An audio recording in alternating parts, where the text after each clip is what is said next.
देवी माँ के 9 रूपों में द्वितीय माँ ब्रह्मचारिणी की कथा।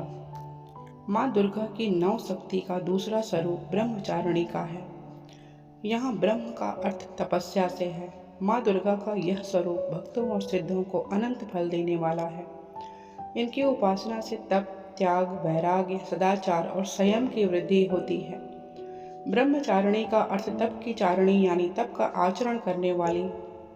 देवी का यह रूप पूर्ण ज्योतिर्मय और अत्यंत भव्य है। इस देवी के दाएं हाथ में जप की माला है और बाएं हाथ में यह कमंडल धारण किए हैं। पूर्व जन्म में इस देवी ने हिमालय के घर पुत्री रूप में जन्म लिया था और नारद जी के उपदेश से भगवान शंकर को पति रूप में प्राप्त करने के लिए घोर तपस्या की थी। इस कठिन तपस्या के कारण इन्हें तपस्चारिणी अर्थात ब्रह्मचारिणी के नाम से अभिहित किया गया। 1000 वर्ष तक इन्होंने केवल फल फूल खाकर बिताए और 100 वर्ष तक केवल जमीन पर रहकर साग पर निर्वाह किया। कुछ दिनों तक कठिन उपवास रखे और खुले आकाश के नीचे वर्षा और धूप के घोर कष्ट सहे। 3000 वर्षों तक टूटे हुए बिल्व पत्र खाए और भगवान शंकर की आराधना करती रही। इसके बाद तो उन्होंने सूखे बिल्व पत्र खाना भी छोड़ दिए। कई हजार वर्षों तक निर्जल और निराहार रहकर तपस्या करती रही। पत्तों को खाना छोड़ देने के कारण ही इनका नाम अपर्णा पड़ गया। कठिन तपस्या के कारण देवी का शरीर एकदम क्षीण हो गया।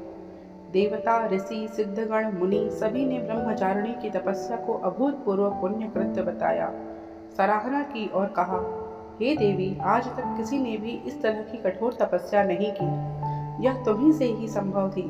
तुम्हारी मनोकामना परिपूर्ण होगी और भगवान चंद्रमौली शिव जी तुम्हें पति रूप में प्राप्त होंगे। अब तपस्या छोड़कर घर लौट जाओ। जल्द ही तुम्हारे पिता तुम्हें बुलाने आ रहे हैं। माँ ब्रह्मचारिणी देवी की कृपा से सर्व सिद्धि प्राप्त होती है। दुर्गा पूजा के दूसरे दिन देवी के इसी स्वरूप की उपासना की जाती है।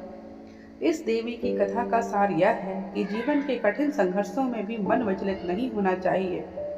माँ ब्रह्मचारिणी की कृपा हम सब पर सदैव बनी रहे। जय माँ ब्रह्मचारिणी।